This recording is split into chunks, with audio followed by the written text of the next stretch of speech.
Are you an immigrant looking for a better recipe for living your ultimate American dream journey? Did you come to America to escape persecution? Or as a tourist, a student, for employment, and found America a welcoming place? Or did you make a conscious decision to relocate for a new experience and opportunities?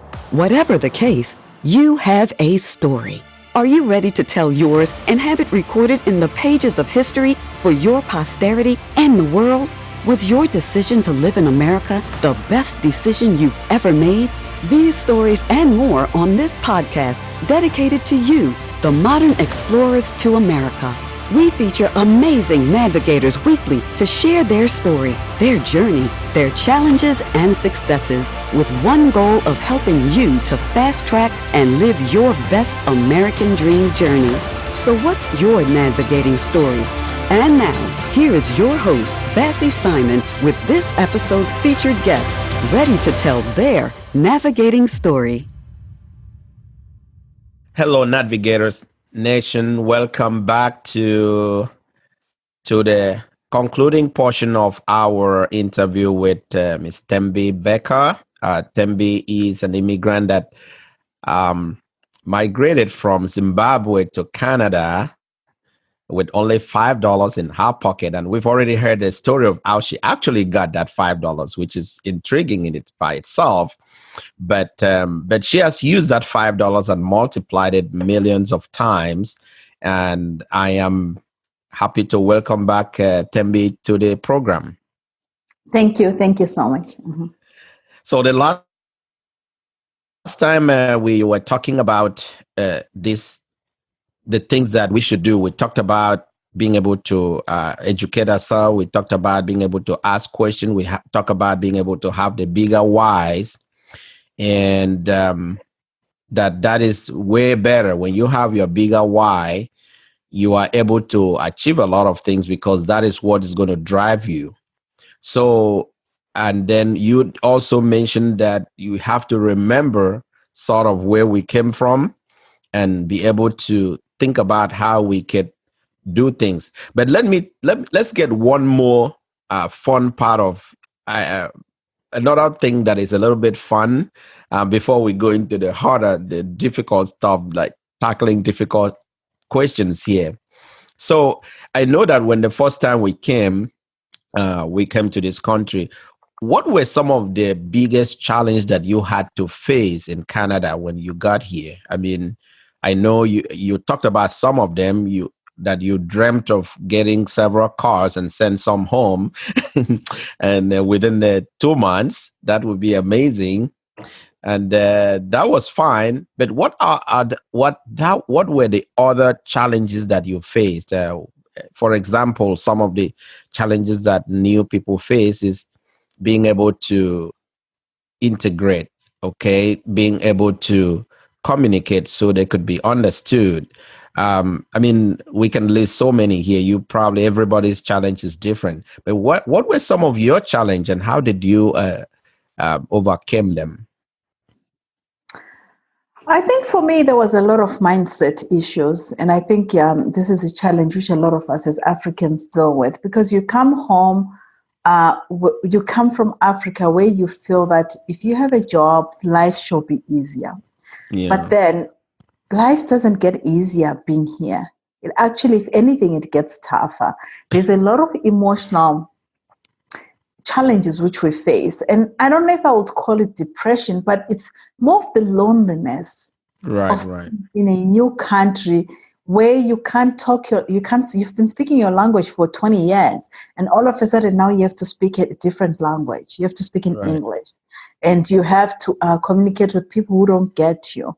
And there's a big cultural difference. Like I could say to my sister something, but if I say it to someone here, another girl, it will be interpreted differently. So there was a lot of that, a lot of those challenges. And then you start wondering, is it me? Am I wrong? Is it about me? Or these people are just weird? So you kind of just start, and that's why I think it's so important, especially when you first arrive, to continue surrounding yourself with people like you. to help that transition easier, because it is so hard coming in to just try to transition into the Canadian system, coming in from the African system, because we have a different culture altogether and we have a different mindset, and the emotions of just not having somebody who really understands you, who gets you, who gets your jokes, because our jokes are completely different than the jokes they have. So when you have somebody who really gets your jokes, it can be an emotional drain. I think those were some of the challenges. For me, it was even worse because I had left my daughter back home. And so I had those emotions of dealing with will I ever see my child? Will she ever know me? If I ever see her, will she know who I am? So I think it was really mainly the emotional stuff more than anything else. Physically. And I want to add to that, actually, with the physical aspect. Even though we feel that when we come here, life is going to be easier, there's more work. The work here is physically demanding compared to the jobs we did back home. So we also have to be careful not to go into that position where we are physically and mentally exhausting ourselves by thinking we'll ever have enough money. Because I can tell you, I worked 2 jobs. I did it. I did the 2 jobs and I never had more money. If anything, I started shopping more. So that's so true. Yeah. So try to avoid this exhausting yourself to think you have to work 2 jobs so that you can finally catch up, because you'll never catch up. And the problem with working 2 jobs and making more money is you end up spending and sending more money back home, which as we all know, you'll never send enough money to Africa. Never. Never. That's true. Wow. That's so good. I think I just want to take a detour and talk about this for a few minutes, because I think some of the challenges that I see personally for all these years I've been here, I happen to be one of those that have a different kind of way of thinking too. And we see a lot of people that define the success in terms of how much money that they have. And you've rightly said you can have 3 jobs or 2 jobs or whatever, but the bottom line is that even if you have those, you might not even be able to enjoy those things because you're outside working all the time and you don't have the time to actually enjoy the things of life that you actually end with this stuff. But I think maybe some of those things could come from when we come, knowing where we came from, and all of a sudden we find ourselves that we could get some of these things easily, so to speak. And some of us kind of go into situation where we take more than we can get in a way. And then the only way to make it work is to now start running around and working 4 or 5 jobs to get yourself situated, because you have all these obligations that you found yourself into. It seems you have a lot to speak about that. I want to speak to that. I remember when I was a student, I was a nursing student at that time. And I used to love going to Future Shop. It was called Future Shop. I don't know if it still exists. It's like Best Buy. Yeah. I think it shut down a few years ago. Anyways, I used to love going there during my break because it was right next to my college. And I used to go with a friend of mine who was Filipino. He was a Canadian-born Filipino. Anyways, and I remember there were so many big screen TVs at that time. Like, those big TVs which could stand on their own and all that stuff. And for me, it was a shock because I had never seen such big TVs in my life. And I said to the guy, "Oh my God, these are big TVs. Who buys this?" And the guy said, "It's the Africans and the Italians." I will never forget that. I will never forget that. I was like, "What do you mean?" She's like, "Yeah, they're the ones who buy these TVs. Africans and Italians are our biggest customers." And this was in Montreal. That is interesting. Yeah, that was so interesting for me. And then when I went into real estate, there's something which I noticed. I would sit with people who looked regular, and you'll be asking them. At that time, I didn't have any properties. You'll be asking them, like, "Yeah, I have 20 properties. I have 100 properties. I have 1,000 properties." And then you're like, oh my God. And you're carrying a Walmart handbag. And I used to wonder about this. It used to blow my mind because even the parking lot, I was driving a Toyota Corolla at that time, and the parking lot was because of really Toyotas and regular cars. What I noticed when I started investing in real estate and meeting all these real estate investors, and once you talk to them, you realize, oh my God, this is what they do.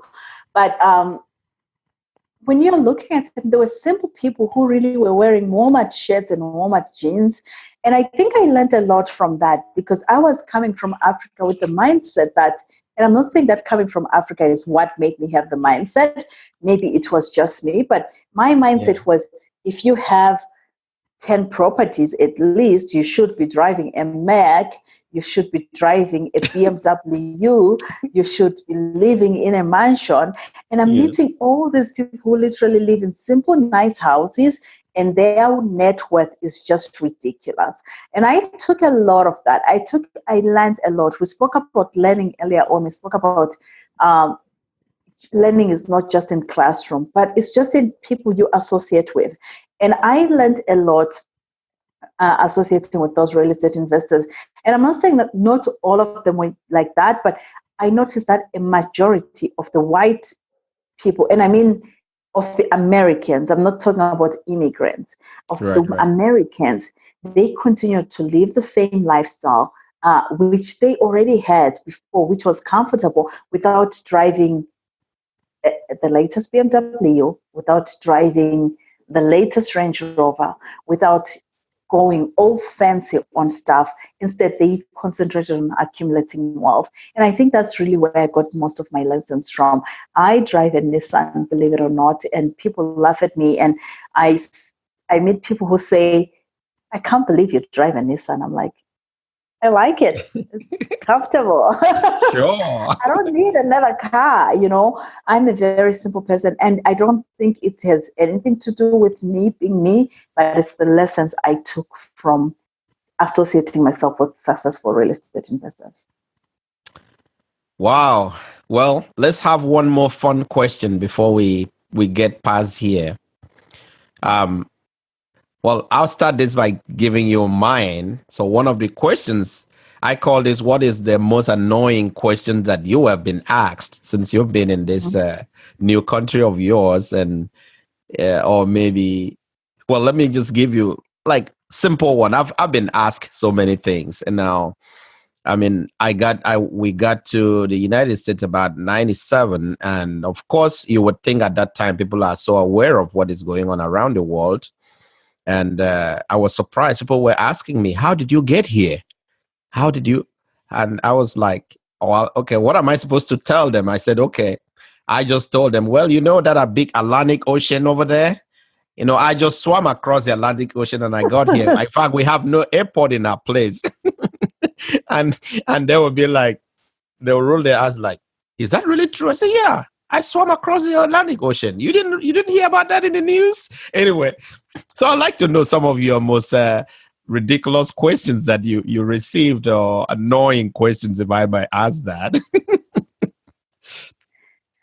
I don't think they were annoying. I think really it was mainly surrounded by arrogance. And I think I have learned that people can be arrogant and people can be ignorant. And it has something to do with travel. And I think it happens to the best of us, where if you haven't been outside the country, I've met people who've never been outside the city they were born in. Really, your arrogance is so limited. Actually, it's not just limited to being from Africa. It's even limited to Canadians. I used to work in telemarketing and answering the phone. And I used to be asked really rude questions by Americans. I'm like, seriously? I'm just in Canada, just across you. Yeah, things like that. But I don't think it's got anything to do with being African. I think it's got something to do with people just being arrogant and not well-traveled enough to know what's out there. And trying to think of really a question which people have asked me. It's probably the same. Like, I remember one girl asking me if I had a pet lion. Oh. Yeah. And I remember Exactly. That saying, would be. yes, I do. Yeah. Yeah. I Yeah. remember Well, somebody asking, in that situation, Thembi, you don't have to explain much because they've already made their opinion that you actually have a pet lion. yeah, And as a matter of fact, some of that's one of the questions that I was asked. And yeah, how many of those chimpanzees or monkeys or lions or yeah, elephants that I have in our backyard? I said I would tell some of them that are more civil. I would say, well, do you really know that the first time I've actually seen those things is when I came here to the zoo? I've never seen any of those things. And they were so yeah, yeah. surprised. Yeah. Anyway, Or you well, could reverse the question and say, do you have a pet bear? yeah, maybe that's another way of putting it. Um, Yeah. well, I'll reserve these other ones for another guest, but I have many of those, but I'll reserve it for another guest. Let's move on. So you have already taken time to answer a lot of these questions about advice because you've been giving that as we've been going on. So I'm not going to label myself on that anymore because you've given us a lot. But so what is one thing? Okay, you came to Canada. Okay, you already grown. You have some attitude that you already built and developed within you, right? And you have your culture with you. Now, I want you to tell us what are some of the things that you had to unlearn. I mean, you had to do away with those culture, some of those lifestyles, some of the way you thought that help you to succeed here. You had to, we all have to get rid of a lot of things for us to succeed in this place. So what are some of those things that you had to abandon, even though it was kind of, you thought that it was a great thing, it was part of life, that's where life always been, but you came here, you find out that no, I gotta get rid of this one if I have to move forward. What are some of those things? That's a very good question. Very good question. Um, I think for me, it was the scarcity mindset. When you're coming from Ah, where we come from, where you have so much lack and you never have enough, you don't think that giving to other people changes anything. You don't even believe in giving to people here in North America. You think that your giving is actually you have to be giving to people in Africa who are suffering. And I think that's one thing I had to unlearn because everybody loves receiving gifts, whether it's Donald Trump who's got everything or it's a poor Mary Jo out there. Everybody loves receiving gifts. And coming from this scarcity mindset of saying, I can't give them because they have enough, just has to go. And I think that's one thing why Africa is we're still poor because we're still in that scarcity mindset. We don't give. We just want to receive, receive, receive. And I right. think we could learn a lot from the Western world by giving because they give even if they have nothing. The people who are donating $1 every day to the World Vision are not rich people. No. There are people who are struggling to make ends meet. And every month they commit to giving a portion to charity. And I think that's one thing we as Africans should learn is we don't give people just because we know them. We give to strangers as well. Because I think we're stuck in this thing, oh, I help a lot of people, I give a lot, but we're helping our families. What if we took a step and we are the ones who are donating to the charities? What if we did that? And it doesn't have to be the non-government, the charities which we see like World Vision. It could be a charity back somewhere in another country. What if we started giving like that and stop living in this scarcity mindset of saying, oh, they've got money, we don't. They have Right. to give, we can't. So I think that was one of the things I really think was a big learning lesson for me. You know, the other thing actually, which I don't think I got caught up in this one per se, but I see a lot of our fellow Africans getting caught up in, and I'm not dissing education, but it is not about the degrees and the PhDs. You have to have a bigger reason why you're doing that. I Right. feel like we were brought up in the sense that you have to go to school, you have to get a degree. When I get a degree, I have to go get a master's. When I get a master's, I have to go get a PhD. Why Right. are you doing that? Why? I see a lot of my African brothers and sisters going through so many great lengths to get a PhD, to be a doctor. what is the deeper reason behind that? I'm not saying people shouldn't do it, but just take a step back and think, why am I doing this? Am I doing it just to add letters to my name? Or am I doing it to make an impact in the world? Or am I doing it to earn more money? Because if it is about earning more money, you're not going to earn more money. Right. There's better ways to do it. There's easier ways to earn more money than getting a PhD. And if it is about getting a better job, I feel that people just go in and do all these degrees and without experience. I think experience is the most important thing. Get experience and maybe do your degree while you're at that job. But it's really saddens me. And I know it's a cultural thing. We're told to do this, do that. But it saddens me because I see a lot of my African brothers and sisters struggling just to get a PhD or to get a master's degree, all for nothing. Before, maybe it used to work, but now just think, why are you doing it? I'm not saying don't do it. What's your bigger purpose? Well, I want to sort of piggyback on that idea about, I see a scarcity mindset a lot. I think you really hit it at the right core right there, that maybe it's because of where we came from. We just felt like there's not enough resources. I see people don't like to collaborate. I mean, most of Nadvigators, especially from our part of the world, don't like to collaborate in a project, in a business and stuff, because we're always thinking about how to outsmart the other person. And this idea of education, really, I think you just said something very important there about, yes, you can have all these degrees, but if you don't have the experience or the actual skill, okay, you have to have a skill, okay? There's a difference between academic knowledge and actual practical knowledge, which is what is called a skill.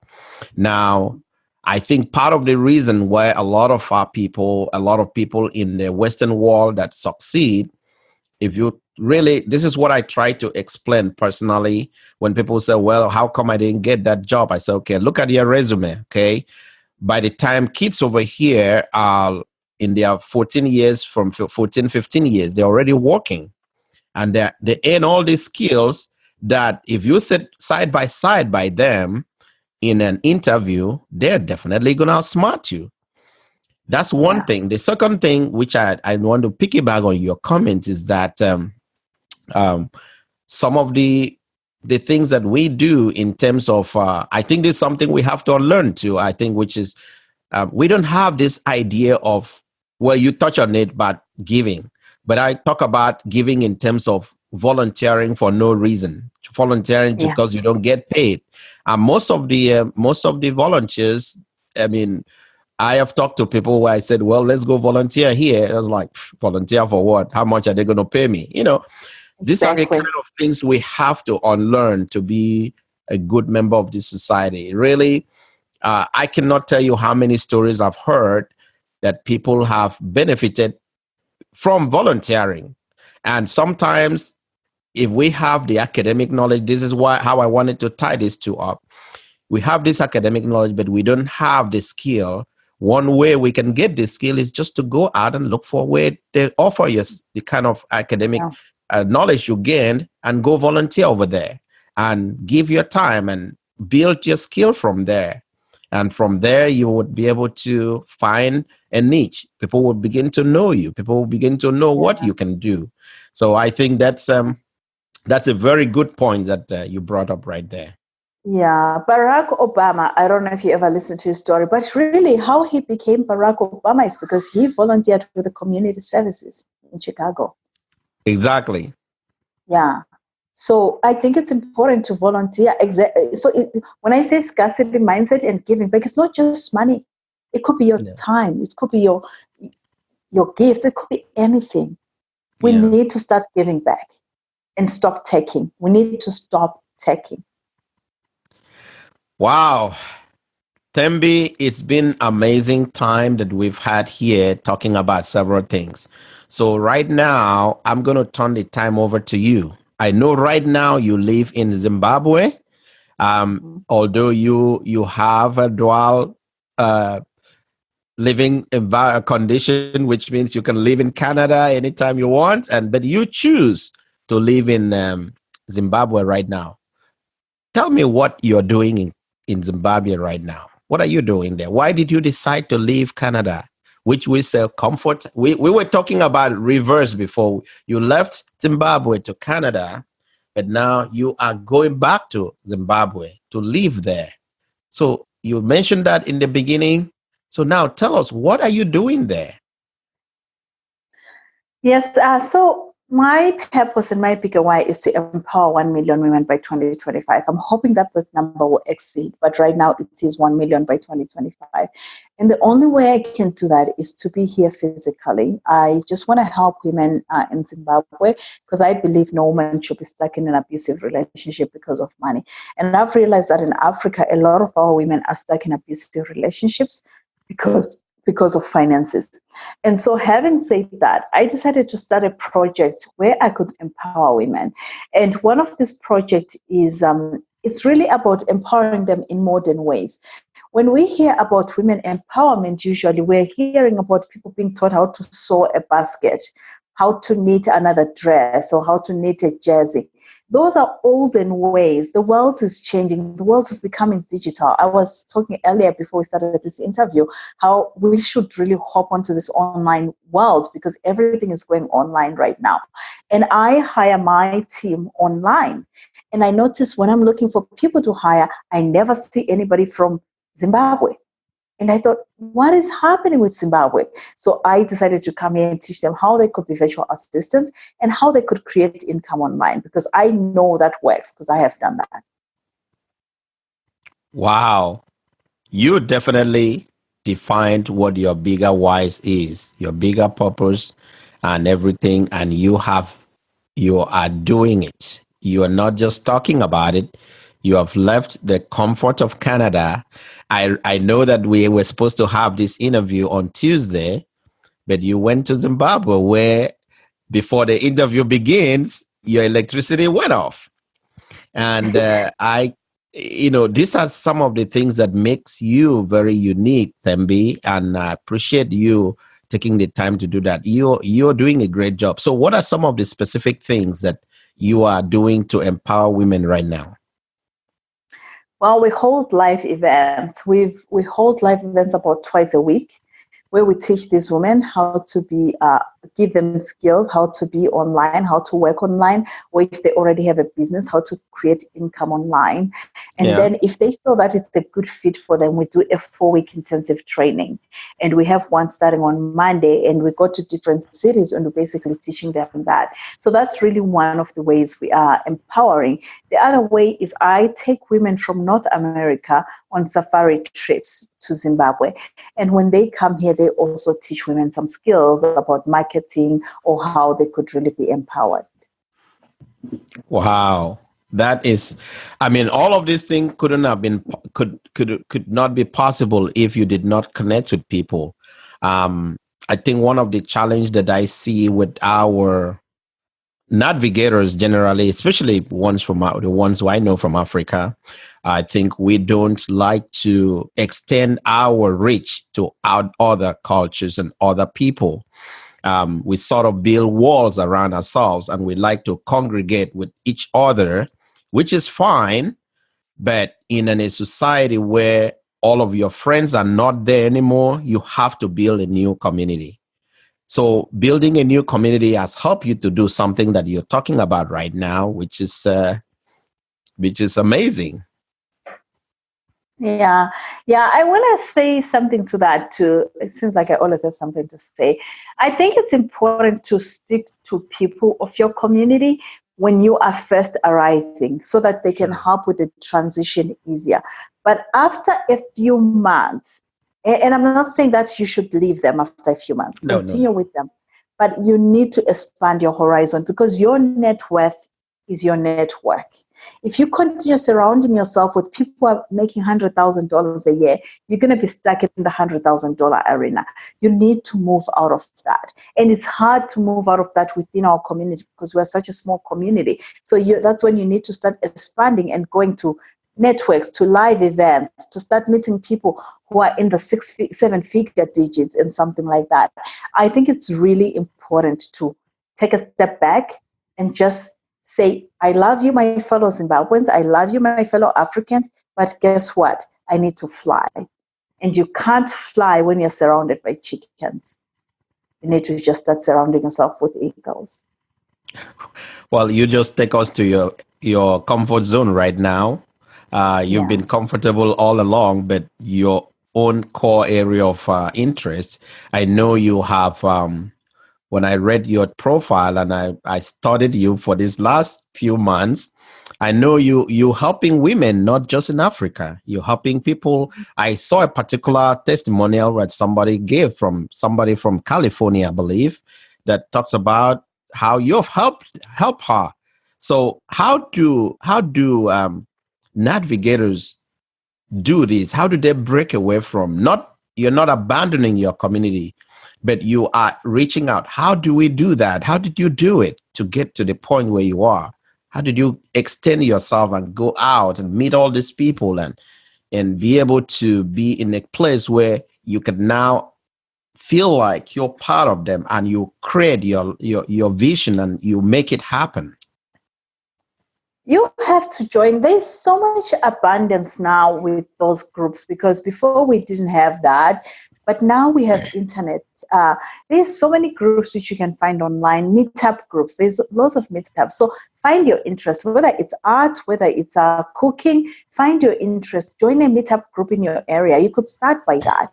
And through that meetup group, you'll start meeting other bigger groups. And maybe they'll tell you, oh, there's a cooking group for Canada. There's a cooking seminar for Canada, and all cooks are going to be there. You could attend that. So start by doing that and surrounding yourself. Really, that's kind of how I started. I started with a meetup group, and I started going to events, network events, and I started attending events. I attend on average about, I want to say maybe 15 events a year on average. And that's a lot. That's so true. I don't know if you're familiar with Dan Miller or 48 Days to the Work You Love. I've been following Dan Miller for the last 9 or 10 years, I think. And I actually belong to his small like mastermind group where he calls 48 Days Eagles. And I found out that people are so willing to help once you show interest that you want to be helped. And I remember posting things there when I'm struggling with some ideas, and I post things there, and people would volunteer to work with me just because I belong to that community. So I think this is a very good area to stress that we need to go at, because if you think about it, think about it for a moment. The people that we grew up with when we were younger, they are not with us anymore. They are back in wherever we are from, and their connection cannot really help you here. No. They can't. Yes, if you go to your country that you came from, yes, it might help you, maybe or maybe not. But where we live is our country at that moment. So we have to find a way of being part of that society. I have 2 more questions and we'll be done, okay? One question is this. This is a short answer. You can do short answer. I think short answer is fine. So do you really think your decision to move to Canada was the best decision of your life? Yes. Good. Now, since that was your best decision of your life, I know you learned a lot of things from Canada. You've shared so many things. You've told us a lot of things that you had to unlearn to get there. Now, imagine you are the president of Zimbabwe today. What are 2 things that you could do to change that society? Because everybody cannot move to Canada. What are those 2 things you can do? I think I would change the mindset of people. The mindset, I don't know if you can change that, but what I really wish I could do is to tell people that they are responsible for their destiny. Because really, it doesn't matter if they move to Canada. It's not going to solve all their problems. Even if they move to the US, it's not going to solve all their problems. What they need is to change their mindset of how they function. Stop relying on donors, on donations, because I think our economy, African economies, are always begging and asking and asking. It's time you stopped relying on donations and start building your own wealth and see, how can I create my own income given what we have, instead of waiting for the West to remove sanctions. Right. That's really what I think that's what I would tell my people if I was the president. And the second thing, you say two things. The second thing, that's a hard one. What would I tell them other than the mindset? Well, I think after changing people's mindset, Create their own economy. Yeah. When you change Create their own people's mindset, I think it's really would spiral into several things. Okay. Exactly. So let's say, Thembi, you've given a lot of seminars. You've talked in front of several people, but you have never talked in front of a room full of immigrants before. Now, here is your opportunity. You're standing in front of thousands of immigrants right now. Either they've just arrived or they've been here for a while and they're still trying to find their way, and you know what they're going through because you've been there, right? And you know their fears. You know that they are wondering whether they would ever make it because it's a new environment, it's a new culture, it's new everything. Now, what are the things that you're going to tell them? About 3 things you're going to tell them. Okay, you've given a lot of these nuggets before, but what are those 3 important things that they need to take into consideration to be successful in their new environment? Now, I want to add the second part of it, which is, what are maybe at least 2 things that you would tell them, just avoid these things, you'll be just fine? Okay. 3 things. The first thing I'll say, go buy the book Rich Dad Poor Dad and read it. That's going to help you change your mindset and program your mindset. The second thing, look into online marketing. It's the new gold mine right now. Before, it used to be gold, and then it was Bitcoin, and then it was all these other things. But now look into online marketing. You need to go into online marketing right now. And the third thing I would say is position yourself, unique positioning. We are so fortunate as Africans. We have our accent. We are different. We are a minority. So that gives us unique positioning already. Take advantage of that. Take advantage of that and just do it. Just do it. Just reach for the stars. You have an opportunity. Just reach for the stars. And then the 2 things which you said I want them to avoid. Correct. Going into too much debt. That's one thing. And secondly, narrowing their mind. Limiting we already spoke about this, but limiting their surroundings and their beliefs. They need to start reading. Stop just going to work and coming home and watching TV. Please start reading, start listening to podcasts, and you'll learn a lot. Wow. We have been talking to Thembi Bheka for about 60 minutes right now. And she has been so gracious to give us so much nugget of information. So tell us the community right now, because this is the last portion of the last question that I will ask you. Tell us about some of the things that what you can offer the community right now, what you have for them. That's one. And tell us about, you've mentioned that people should read, and you mentioned Rich Dad Poor Dad. You are the second guest that I've mentioned that book. And by the way, I'm a fan of Rich Dad Poor Dad. I've read that book several years ago, and I still read it. I have a copy. Every now and then I pick it up and read. So tell us one resource, a book, or whatever resource you think is available that they can access. And if you like, you can share how they can reach you to if they want to connect with you to give them some help and advice or whatever you try to offer, this is your opportunity to do that. Absolutely. I actually have a free gift for your audience where I take them through the 5 days breakthrough challenge for them to have their biggest breakthroughs in their lives. And if they can just go to shebreaksthrough.com/5 days. Yeah. And I'll give you the link. I'll send you the link so it's easier and you can put it in the notes. She breaks through the through is thru.com/5 days.